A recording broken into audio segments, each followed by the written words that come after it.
All right, welcome. My name is Jay Carey, and with me today is Kumar Gaurav. We're members of the Data Reviewer team, and we're here to talk to you about Data Reviewer. So before we get going, how many folks are using Data Reviewer today? Oh, okay, good. So everyone else is kind of new, green, white space. Awesome. You're in the right place. So we're going to cover a lot of different aspects of Data Reviewer and data quality in general. So the first bit, we're going to talk about, what is good quality data, and how do we define that? And where do our data quality requirements come from? We're then going to talk about the ArcGIS platform and the different capabilities in it, including Data Reviewer's capabilities. We'll spend quite a bit of time talking about how you can take business requirements that describe good quality data and implement them as automated checks to automatically find poor quality data.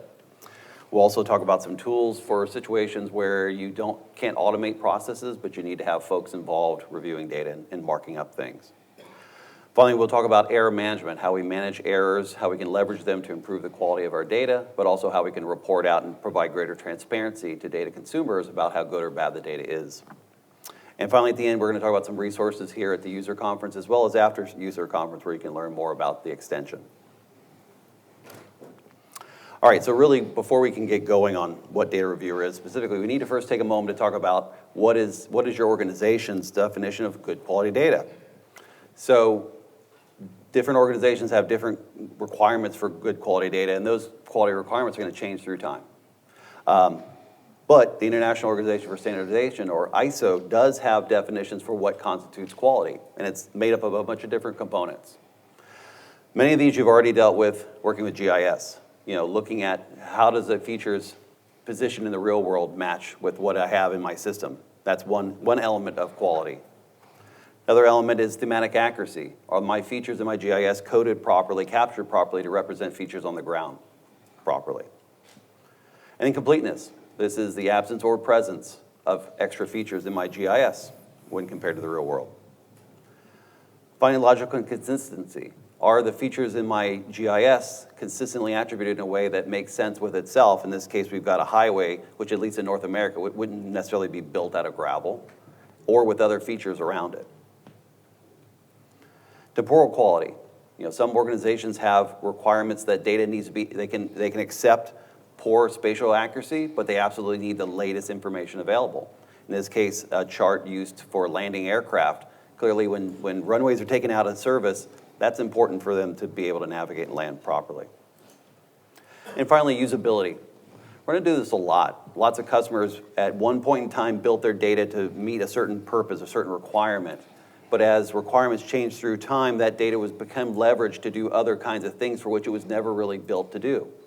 In this example, we've got data built at different scales to do different things, but they're trying to use them for new business practices in the organization, in which case it was never built to support. So collectively, these components define how good or bad, or how good the quality is. You'll also see these a lot of times in the metadata content. When you dig through the ISO metadata standard, you'll see elements that you use to describe these as well. So how does an organization define good quality data?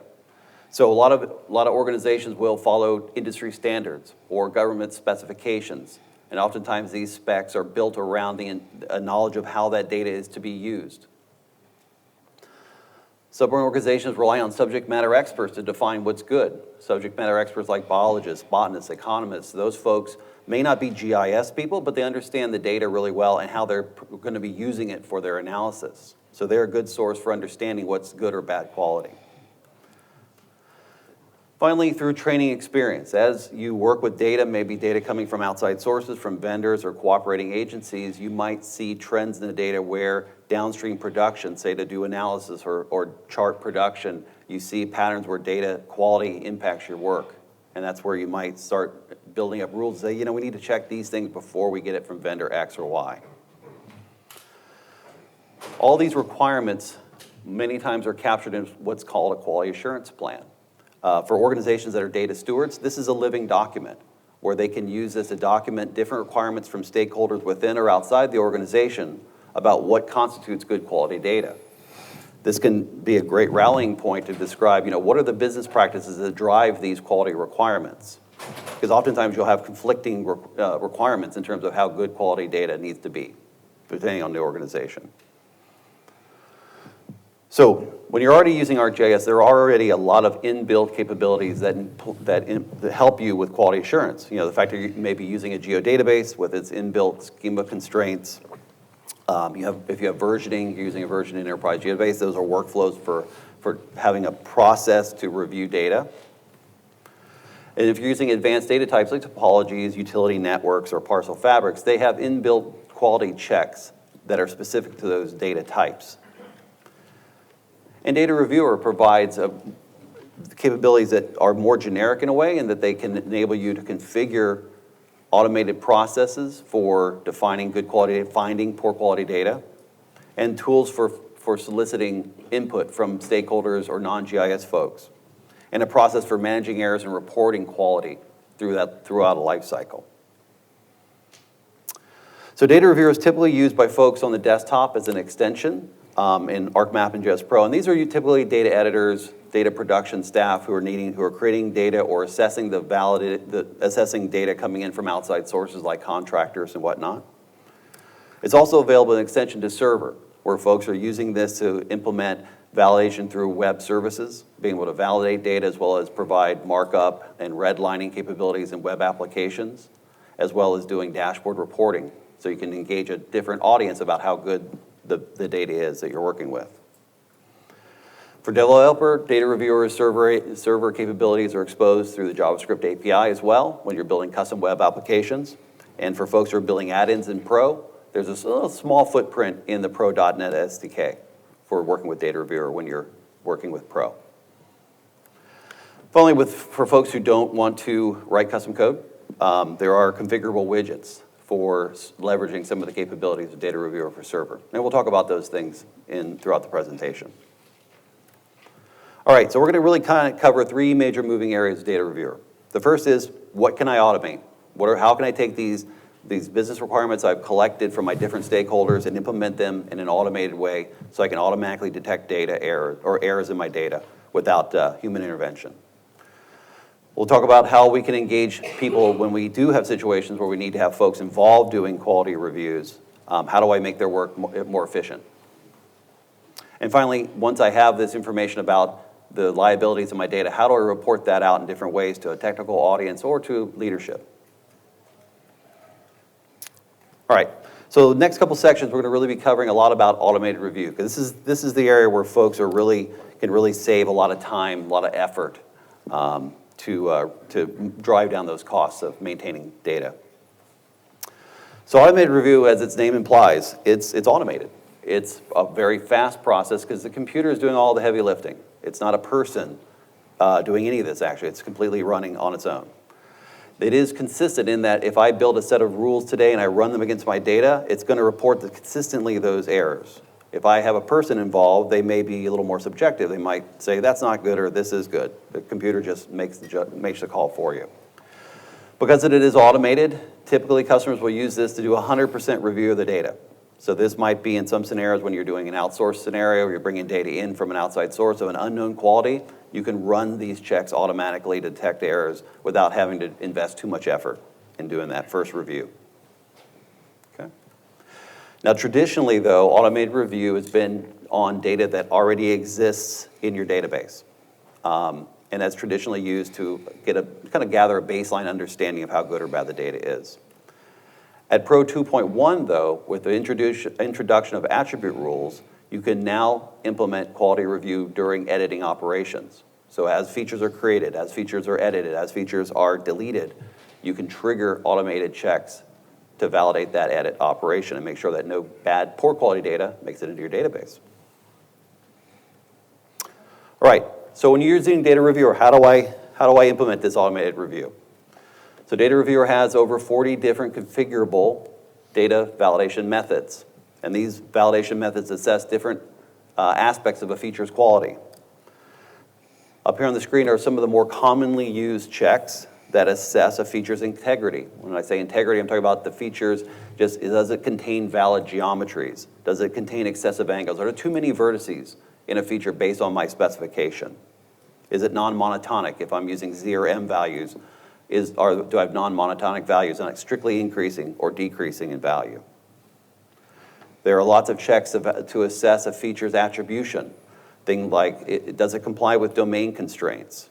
Are there, when I'm using string values, am I seeing a pattern of string values that I'm expecting? Using the regular expression check, I can look at that.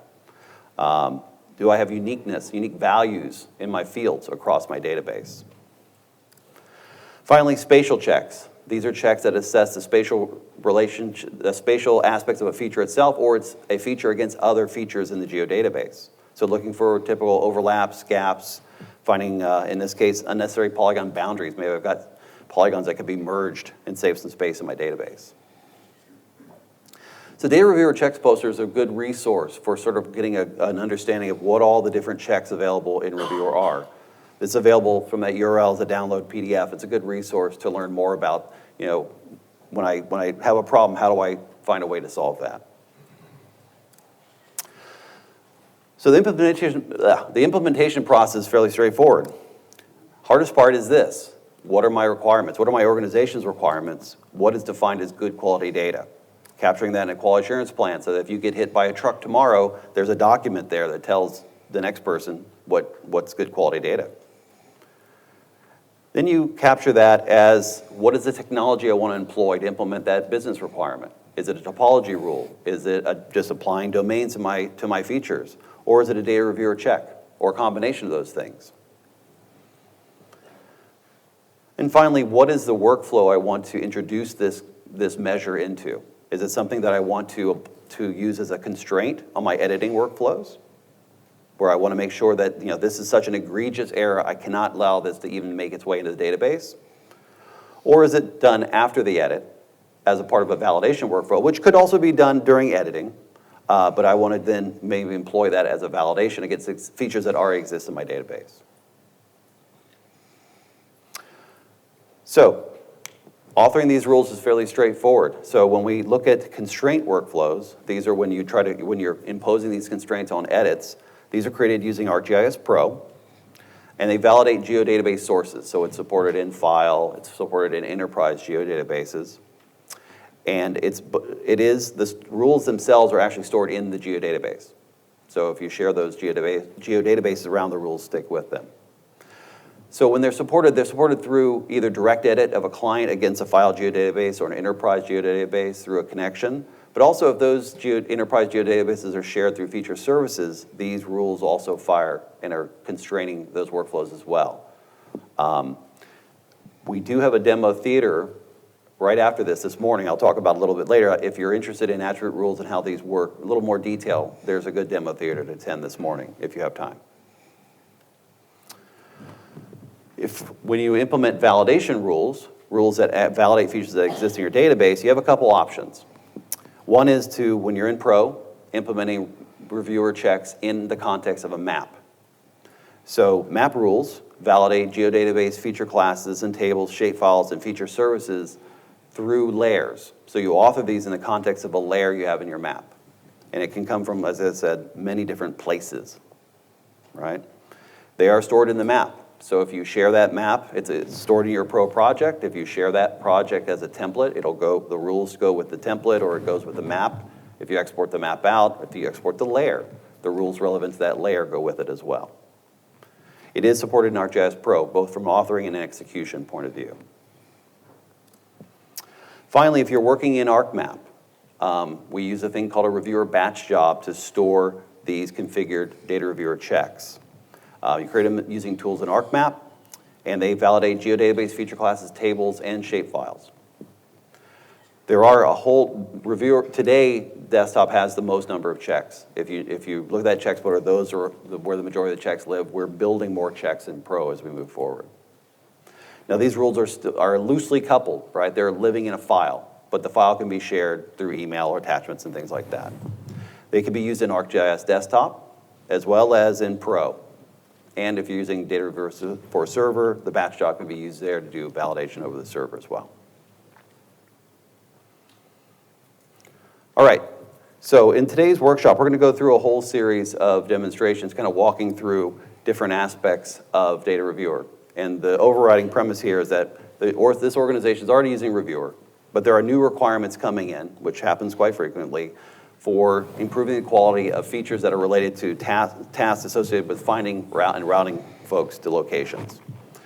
So each of these demos, we're going to first walk through how do we author rules. The second bit, we're going to talk about how do we execute those rules. Third one, we're going to talk about how do we, for rules we can't implement as an automated process, how do we use tools to find and detect or mark up features that are in error. And finally, how do we manage those errors? How do those errors, can we use those to leverage in editing workflows? So the plan is to take questions after each of the demos. So we'll have a few minutes, and as well at the end. Okay? All right, so in this first demo, Kumar's going to be taking on the role of a subject matter expert. He understands these new requirements. He's going to be translating those into configured data reviewer checks and storing them implementing them in different workflows. Cool. Thank you, Jay. So in this demo, I'm going to show you how we can translate the requirements that we get to data reviewer rules that you can implement in your automated process. So this translation is a multi-step process. Once you get the requirement, you can crosswalk those requirements with the data reviewer poster to find out which data reviewer checks are suitable for my requirement. Once you identify the check, next thing you need to identify is what are my participating layers for those checks. And after that, you need to decide these checks that you have identified for these requirements can be implemented in which workflow. Currently, data reviewer supports two different workflows for validation. One is constraint, where the editor, during the editing time, is restricted to enter any invalid data into the feature. Second type of workflow is validation workflow, where a preset data reviewer rules are run on an existing data, and all the features which are not complying with the rules are flagged as error and returned to the reviewer result table. So it's important to understand where you can fit your rules in which workflows so that you will get more efficient output. So in this demo, I got two requirements that I listed on the table, and I'll go through one by one, like how and which check and which workflow is suitable for these. So my first requirement is road centerline features must not contain an angle less than 45 degrees. In this requirement, I'm trying to find out the angle between two segments of my road centerline feature classes. So cutbacks check in data reviewer provide you that functionality. You can use cutback checks either on polyline or polygon feature classes to find angles between segments. I have also identified that a road centerline is going to be my participating layer for this check.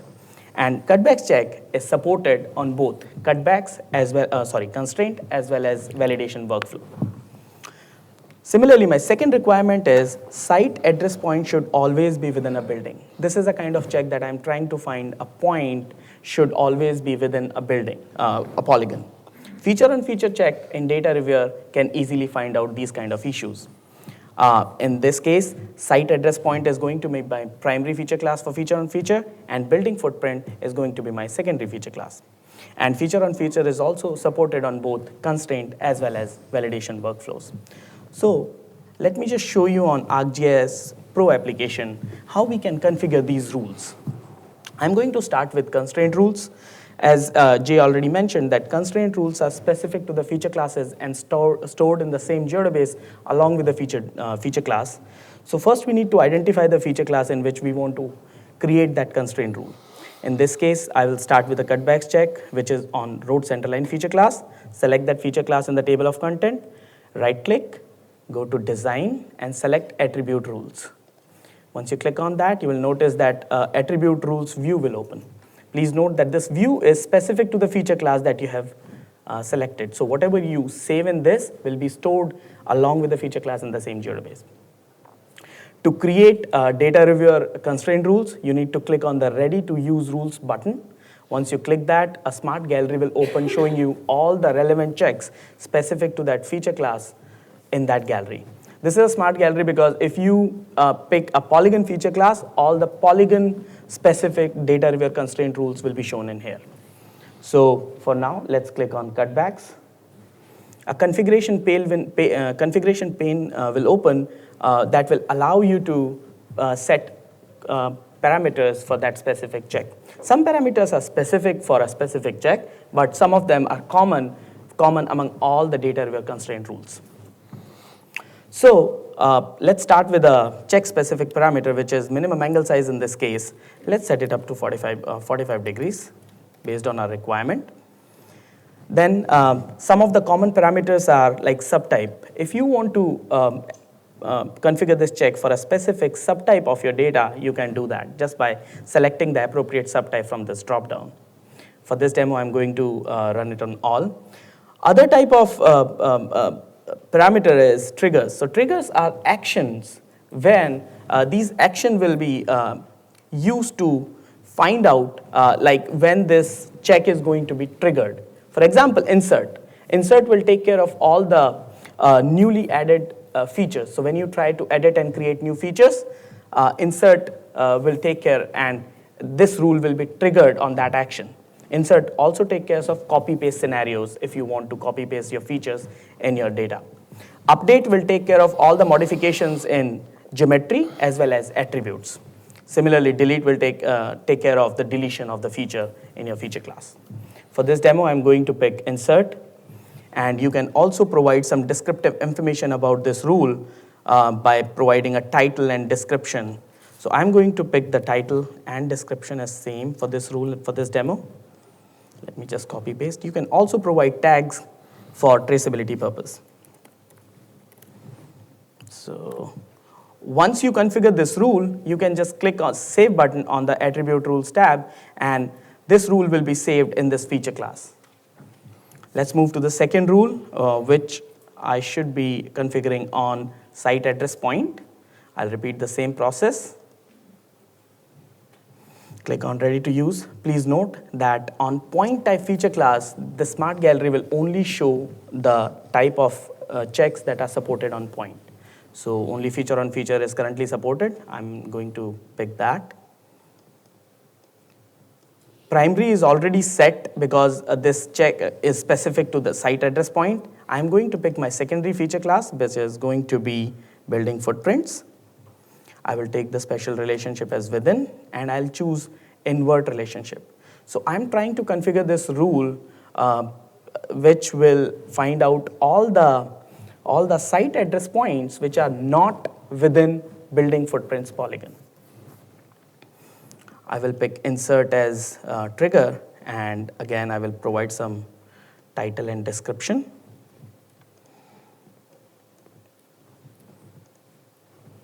And tags for traceability. So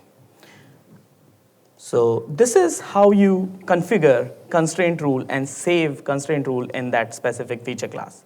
Now let me show you how we can configure map rules. As name suggests, those are specific to map and saved along with the map in the project. So you need to make sure that your map is active. Once you select your map, go to View, click on Reviewer Rules. A Reviewer Rules view will open. Oh, hello. Yay. Something went wrong, I'm sorry. All right, demo's over, sorry. Okay. Wow. Did you plan that? I have not planned this. Okay, I'm sorry. Let me just. Send that feedback. Yeah, I will definitely. I think we have a bug. Yeah. But it relaunches quickly. Yeah. And I'm hoping all the, I have saved everything. Yeah, so you saved everything, Yep. you're good. Yeah, because they were persisted in the geodatabase, once Yeah. they got stored, you're back to good. Okay, so let's get to the demo again. Okay. Yay. So so I think this is the part where it crashed. Let me just delete these and show you again. Okay, so I'm going to show how we can configure map rules. So once you click on Reviewer Rules, a Reviewer Rule tab will open showing you the gallery for all the supported map rules on that map. So click on the specific rule that you want to configure. So there is a difference between map rule and constraint rule. The main difference is the input layers. Map rules can support multiple input layers for the same configuration. That said, if you want to run, suppose, this cutbacks check on multiple layers with the same configuration of 45 degrees angle, it will be run just by selecting that input layers in here. For this demo, I'm just going to select a road center line. Configuration will be same, and description is also going to be same. So let me just set the description here. And this is another thing that you can set in map rules severity. This is basically the criticality of this rule that you're setting. How important is this rule? So this severity will provide editors an opportunity to find out, okay, severity 1 are more important rules. So let's fix those errors first, then compared to severity 5. So for this, I'm going to pick a severity of 2, and tags for traceability purpose, you can define them. And as these rules are saved along with the map, so let me configure the second rule, and then I will save the project so that both my rules will be saved along with the project. So the second requirement is feature on feature. My primary in this case is going to be site address point. Secondary will be building footprints. Special relationship is within. And you need to pick invert relationship. So please note that in map rule, feature on feature, we support additional parameter called attribute relationship. What it does is basically, along with the special relationship, it will also compare the attributes of those features. So let me create an expression, then I'll explain you why and how this works. So I am saying building ID is equal to building identifier. So I have saved this rule, which will find out all the site address points which are not within building footprints and whose building IDs are matching. So this is you can use only in map rules currently and configure based on this. So let me just also take the description part here and provide a title to this rule with some notes, and I will pick the severity of 2 here and set the tags. Okay, so now I'm saving the map, and once you save the map, your project, these rules will be saved in the map XML. So this is how you can configure constraint and map rules in ArcGIS Pro. Any questions? Yes? Say you have set up all the rules for a bunch of feature classes in a database, and later work on a similar database that for a different area. But let's assume the name of the feature data set and feature classes are all the same. Can you easily import all the rules into this new database? Yeah. So the question was, I've authored some constraints, some attribute rules, either constraints or validation rules or calculation rules. Can I use those in other databases? And the answer is yes. There are GP tools, as well as a command actually in ArcPro to export to CSV. And then those CSVs can be imported using a geoprocessing tool or through the UI into the target feature class. Yeah. There is some checking done under the hood to make sure that when you import them, that they actually, in the reviewer case, those rules come in and make sure, is this check supported on the data type? And it'll do some validation to make sure that you're not trying to import, say, a check that assesses a polyline feature into a polygon feature class. It'll check that and it'll throw an error saying it's not compatible. Yeah. Yeah. Yeah, question in the back? We've got a mixed environment. We're not going to be able to edit the code for a long time, which means we don't want those feature classes to get upgraded to Pro, because then we won't be able to use them in our class. Yeah.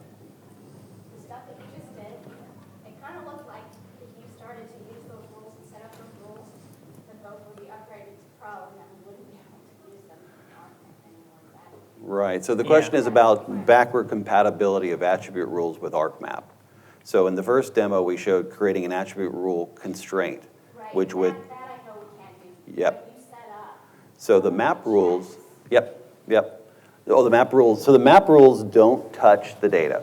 Those map rules live in the map document, but unfortunately, they're only usable in Pro, but they don't affect the geodatabase feature class at all. So really, the Pro data reviewer stuff, if you're using ArcMap, you can't use it at all. You have to use ArcMap data reviewer. No, you can actually, so what we've had folks do is that if you're in an environment where you have ArcMap users and Pro users, we've been recommending to use reviewer batch jobs. So you author those batch jobs in ArcMap, and you can use them in ArcMap, execute them with geoprocessing tools, execute them with the batch validate tool. Or you can execute them in Pro using geoprocessing tools. There are 3 checks that aren't supported in Pro. There's the connectivity rules check, because there are no connectivity rules in Pro. The metadata check, and I think a custom check. Those don't run in Pro. Otherwise, all the check types that you author in ArcMap will run in Pro using a geoprocessing tool. Custom checks don't, so any custom SQL that you write is not going to run in Pro? So a custom check is a check in Reviewer Desktop where you write custom code using .NET, C++, C#, where you actually write your own logic. It's a developer check that's in ArcMap, right? So if I can't find a reviewer check that itches at Scratch, I can write custom code using C#, and I can use that along with other reviewer checks. So but checks like execute SQL, geometry on geometry checks will run as configured in Pro as well. Okay, thank you. Sure. Yep. Okay. Any other questions? Okay. All right, so now we've also some rules.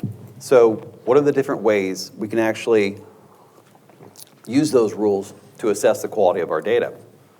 So for constraint workflows, these are the ones that are powered through attribute rules. It's a little bit different workflow. Those are automatically triggered whenever a feature is either created or edited or deleted, depending on the rule configuration. So you notice Kumar set all those rules to execute or assess a feature's value or its quality when it was inserted. But if I update in his configuration, if I update an existing feature, that rule would not be triggered, right? When it's executed automatically under the hood, depending on the client application you're editing in, you'll get different error warnings. In this case, this is a warning displayed in Pro in the Create Features pane, which will alert you, hey, that feature wasn't able to be written to the geodatabase. And even in web applications, you'll get an error coming back saying that did not get persisted with a reason why. Okay. Now, validation workflows operate a little bit differently. They are executed ad hoc. That is to say, you decide when you want to run those rules. So in ArcGIS Pro, map-based rules are run using the run reviewer rules command, which is a click operation, runs it in background so you can continue doing your work in Pro. Different methods for validating for configuring how it works with either selected features, a map extent. If you're using things like versioned enterprise geodatabases, you can just restrict the assessment to features which have changed in that version. This supports both branch and traditional versioning. When you are using reviewer batch jobs to validate features, you have a lot of different options. So as I mentioned a little bit earlier in the question section, there are tools to run batch jobs in ArcMap. There are geoprocessing tools to execute those as well, both in server, desktop, and Pro. If you're using extensions like ArcGIS Workflow Manager, Workflow Manager is an extension that enables you to automate business processes in your organization. Data reviewer checks can be executed as a step in that workflow in an automated way, which just puts it as a step in the workflow. Nobody needs to know what's going on. It's just running. And finally, through server. So you can, with Data Reviewer for Server extension on server, you can execute reviewer batch jobs that are authored in ArcMap using either an ad hoc execution in server or as a scheduled execution. So here on the screen, we've got a starter application that allows you to schedule these repeated executions. Say every night at midnight, I want this thing to kick off and validate my features and find errors and write them as an error result for me to work on the next day.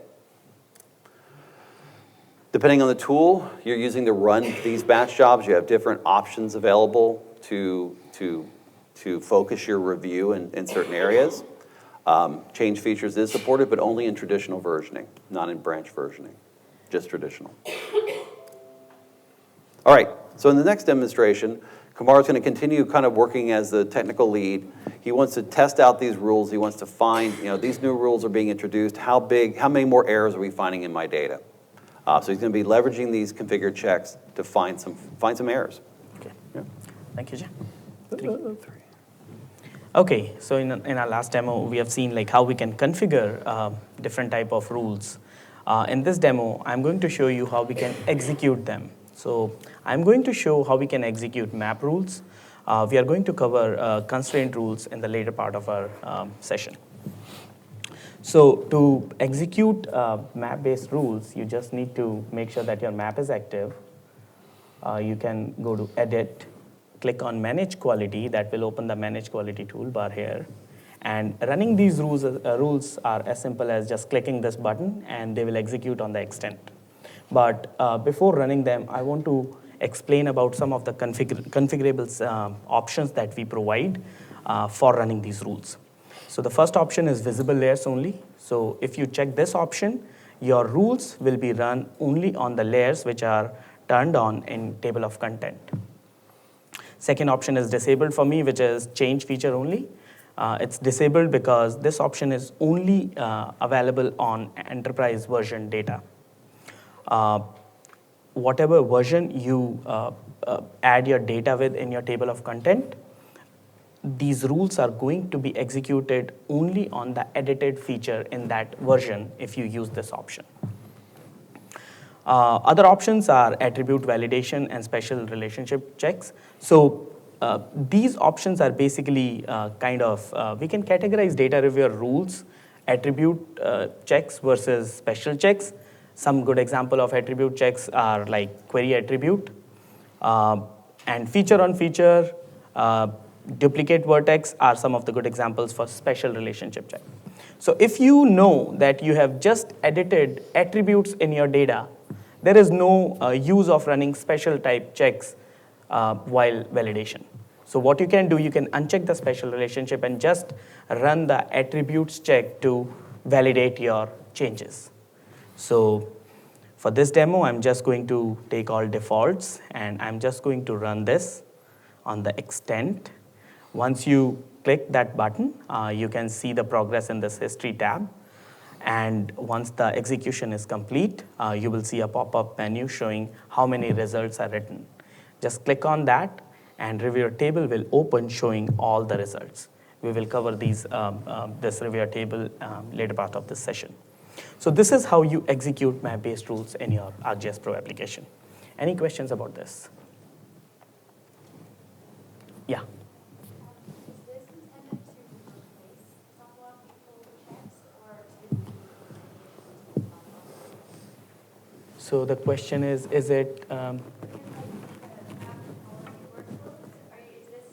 to replace those or to use in addition to? So the question is, do these data reviewer checks replace topology rules? And that's a frequently asked question. The answer is no, it does not replace them.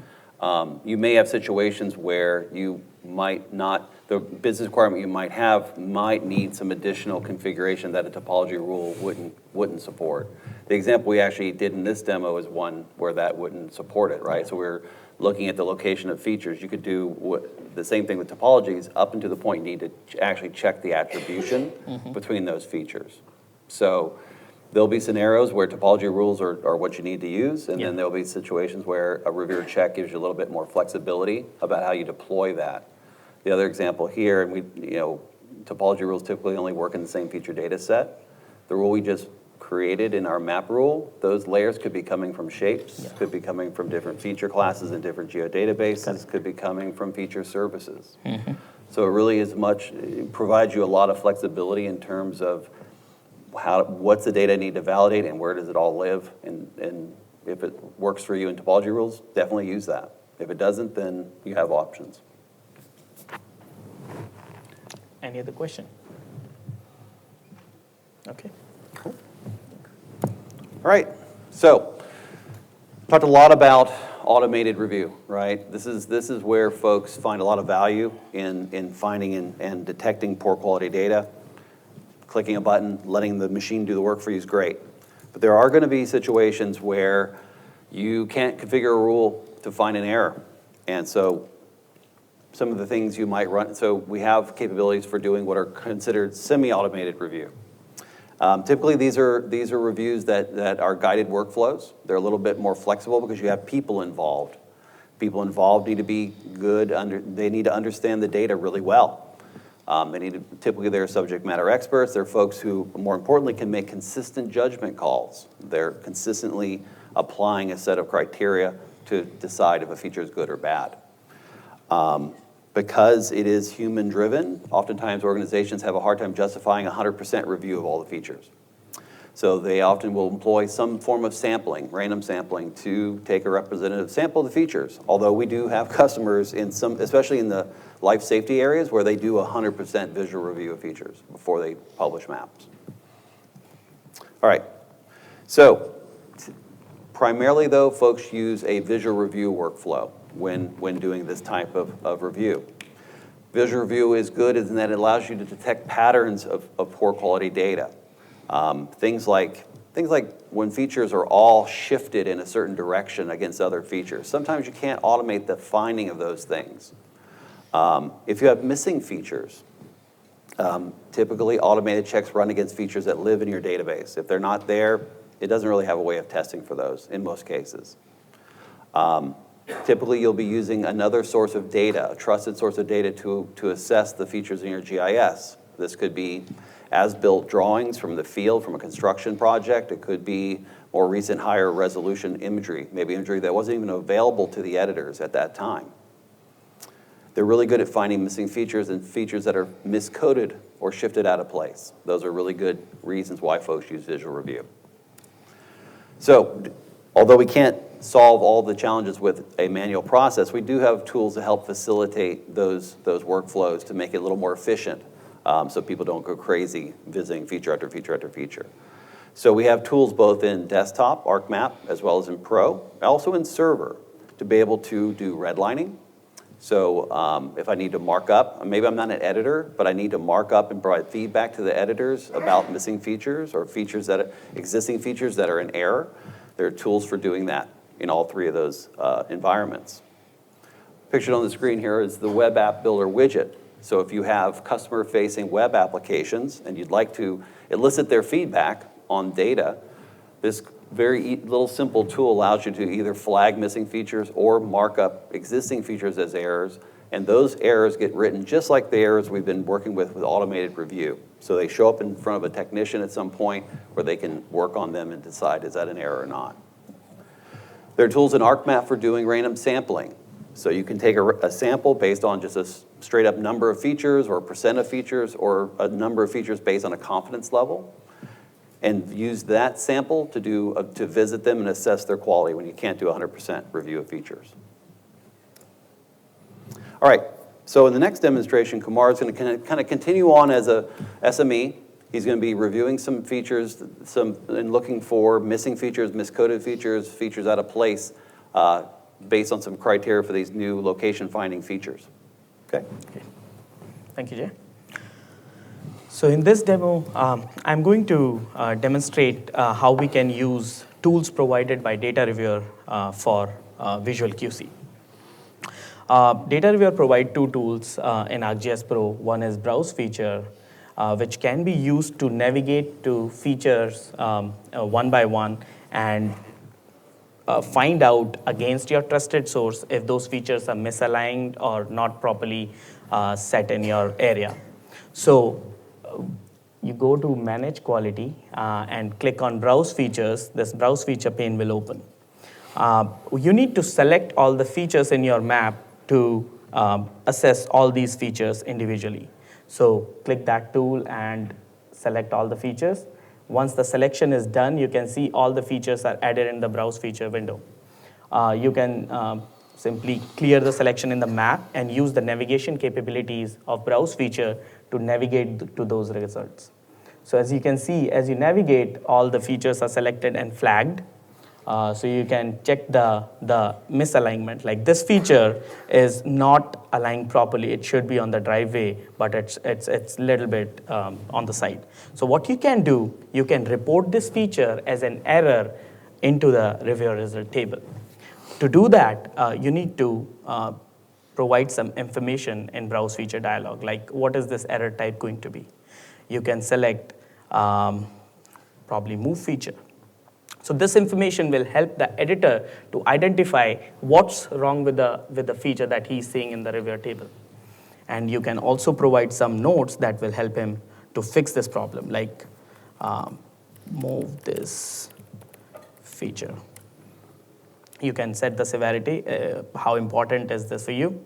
And once you say commit, this feature will be added into the reviewer result table as an error so that editor can see and work on that.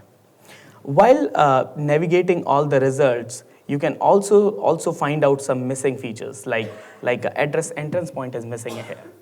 So to report missing features, we have another tool called flag missing features. To use that, you need to first select the layer on which you want to report the missing feature. Once you select the layer, this tool will enable, and you can set the information in there, like is it missing, what information you want to set. I'm going to put missing feature in my case, and you can set the severity of it, to 2. Once everything is set, you just need to pick the tool and click on the spot where you want to add that feature. So I click here, and this feature will be added into the reviewer result table. Let me show you by symbolizing reviewer results. So you can see that this feature and this feature that we have reported added in your reviewer table as missing feature and browse feature options. So how to work with these features, we'll cover that in the later part of this session. So any questions on how we can provide the feedback for manual QC using ArcGIS Pro? Okay. Move forward. Okay. All right. In our last section, we're going to talk about how do we work with these errors? How do we leverage them to improve the quality of our data? And also, how do we kind of help improve that process of, moving us through a process of knowing how far do we have to go, how far have we come in terms of quality. So errors can be leveraged in lots of different ways. They're not just for fixing things. They can also be used to inform the organization about the quality of the data and potentially how it might impact the uses of that information. So a lot of questions you can answer are, things like, where are there certain areas in my area of interest that are more prevalent, have more errors than others? This might be something that can be used to understand, like, I have a construction project in this part of my city, and the data I need to provide to my contractors is not good quality data because I'm on the hook to provide that as a part of a construction project. So you can look at the extent of the errors. How severe are the errors that I have? We've been configuring severity throughout the demos, and one of the ways you can leverage that is, not all errors are the same importance. So I want to focus on the most important ones first and work my way down. And what kinds of issues am I finding in my data? Some errors can be fixed relatively easily. Doing a field calculation can address a lot of missing or null values. But there are some issues that maybe take a senior editor to fix because of the complexity of it. So you can look at the errors and figure out what kind of work estimate should I provide to understand how long it's going to take to fix these things, and what kind of manpower to use to get that work done. And how many issues do I have by source? So there are some feature classes that are more critical to an organization than others. If you're a water utility and you're doing a lot of tracing of your networks, definitely some of the feature classes there are more important than other ones in your network. So this way you can quantify that and understand. Maybe you want to fix them by source instead of by severity because of the work you do. And finally, we have a lot of errors we've found, but how are we progressing on resolving them all? When we think about data quality, it's a journey, not a destination necessarily. We will have situations where folks will have more errors than features in their data because features can fail for multiple reasons, not just one reason. So obviously that could take a long time. We might be using lots of different people to make these changes. How do we make sure that we keep everyone on track and understand what's been fixed, what hasn't been fixed? So when we write errors to the geodatabase, we write a couple things. One is we write a spatial context of the error. So oftentimes it'll be the feature's geometry, but sometimes it'll be a subpart of that geometry. And that'll help editors get right to the crux of the problem. It also contains a series of attributes that contain information about what was the source, what was the business rule that was violated, what was the severity, who found it, and when was it found. And for reviewer errors, we also have this life cycle of managing them from when they were detected, when they were corrected, and when were they verified.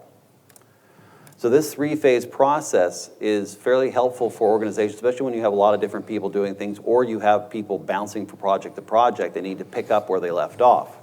So all the work we've been doing so far, we've been writing errors, and they're falling into the review phase. It's sort of the starting phase. Error's been found, and it's been logged, but no one's really looked at it yet. During the correction phase, a technician or maybe an outside contractor is taking those error results and making a determination as to whether, is this something that needs to be fixed, or is it an exception to that rule? So there will be some false positives occasionally found, and reviewer errors can be marked as exceptions, so that subsequent executions of that business rule won't rewrite that error. For some organizations, they have a verification process where they have maybe a senior technician or a senior lead review the work of others. And they assess, was the correction applied to this problem correct? And more importantly, did they introduce more errors as a byproduct of that edit? It's either marked as acceptable or it's kicked back as unacceptable back to the review process, so editors can take another crack at fixing it. All right, so in this last demonstration, Kumar's going to be taking on a role as a data editor.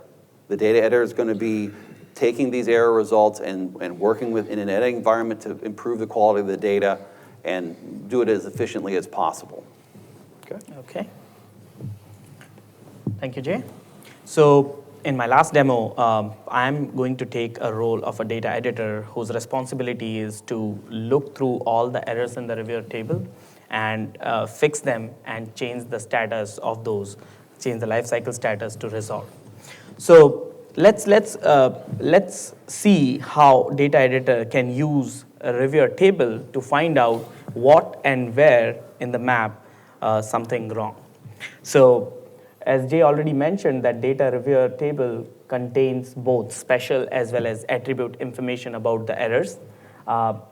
Editor can easily go through the check title to find, okay, what is the problem in this result? The problem is site address ID should not be null, but seems like the site address ID for that specific feature is null, and that's why it's an error.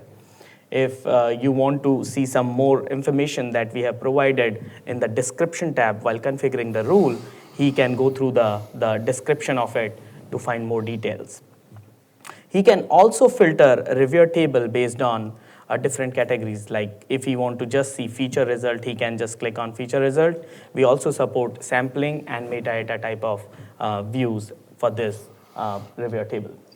So if you click feature results, then he can see like more details, like what's the correction status of it, what's the verification status, who corrected it, when corrected. So all those information is available in this view.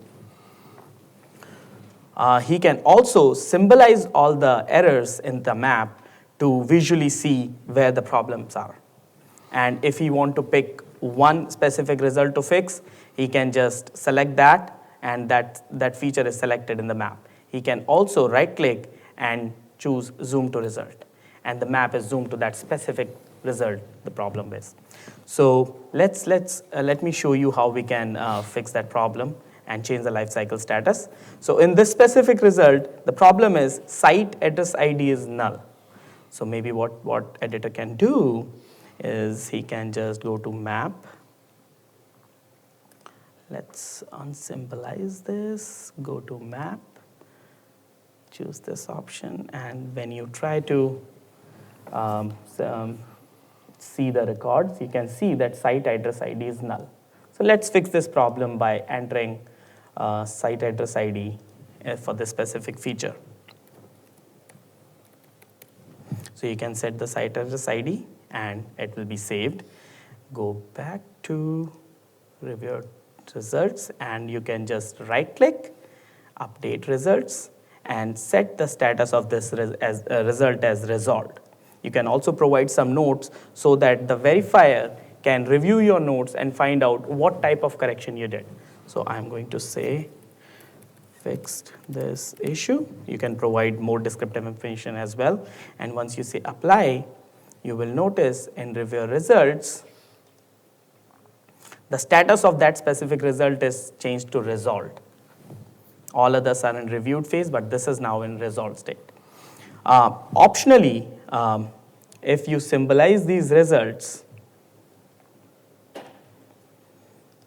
you don't have to go through the process of going in the reviewer results table. You can just simply click on the error result and find out what type of problem is with that specific feature. And in this case, it's a missing feature. So let's fix this problem by adding a address entrance point, site address point. So just go to contents, site address point is active, click on create feature, tap that, select the right template, and create a feature in here. Oops. Now you can see how constraint rules are helpful. I just triggered a constraint error saying that I cannot add a point outside of a polygon. So the right way to fix this problem is create a polygon first and then add the point in there. So this is how constraint rules are helpful. They will allow editors to not add invalid features into your data. So what we can do, we can just choose the building footprints first, create a building footprint polygon right here. And then if you try to add site address point in this, you will see that that point is added. So this is how you use constraint rules in an editing workflow. So, and you have also seen that we can manage the life cycle of the result in reviewer table. So any questions about managing and editing the life cycle status of review results? Yeah. If you want to interact with that information further from the reviewer table, is there a way to easily bring that into, let's say, like a dashboard?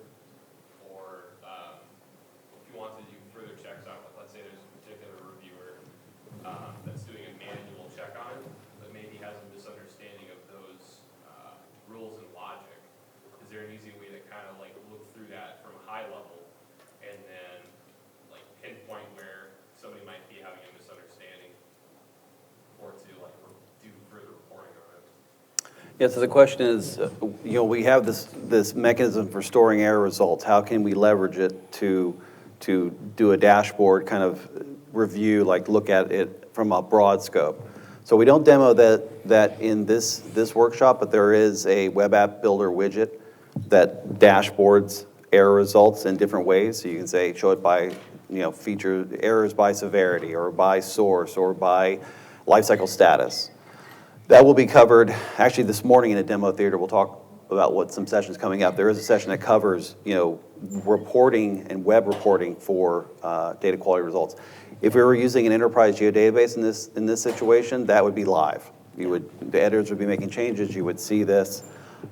Actually in the Esri Expo, you can see an implementation of this called the Production Manager, which is in the mapping and statistics area, where they use Workflow Manager, Data Reviewer, and they're dashboarding a production environment where you're seeing how many errors are being generated and how jobs are being managed. So there's actually an integration you can see in the Expo about how to have a high-level review of, but it uses Reviewer and Workflow Manager together to kind of give you that high visibility. And one of those things is, because you're using Workflow Manager, when you execute a step and it says, hey, I found errors, and it runs you back to the edit step, it actually captures that, and you can see how many redos did I need to do? How many times did I have to redo my editing? And they actually capture that as a metric. So you can see, like, are there some underperforming editors that I need to have a conversation with or provide some extra training opportunities so that we don't keep having bounce backs on these? So that, definitely if you're interested in that kind of stuff, Production Manager in the Esri Expo in the mapping and statistics area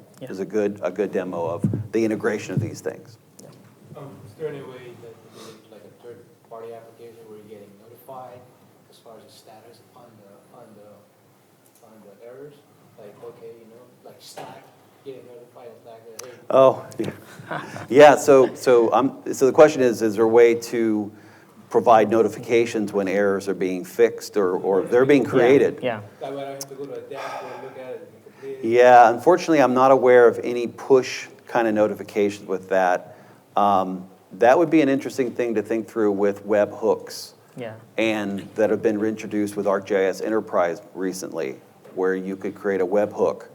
I think we're actually looking at how we might use webhooks for these kinds of situations where I found some errors that triggers an action from server to do something, like create a notification about, hey, we found some bad data. Webhooks would probably be the way forward we do that. Right now, I'm not sure of any third party. We don't have that in the box. But if you are using WMX workflows, maybe you can add an email step in there. After completion of that step, email will be That's a sent to good the point. So using responsible Workflow Manager, they do have notifications. Yeah. And you could trigger a notification, an email or a SMS push message at certain steps in that workflow. Yeah. So if Workflow Manager, they do have push notifications via email, SMS, things like that Yeah. today. So Workflow Manager is actually in the expo. You can talk to them about that. Yep. Yeah, so that's available today. Webhooks, probably later release for this, for us at least. Yes, please. Is there any way to tie your actions in Reviewer to some of the machine learning features in Pro so that, like, as you're marking corrections and reviews, you're actually creating a model that can kind of help further automate some of the stuff that you're not necessarily catching on manual review?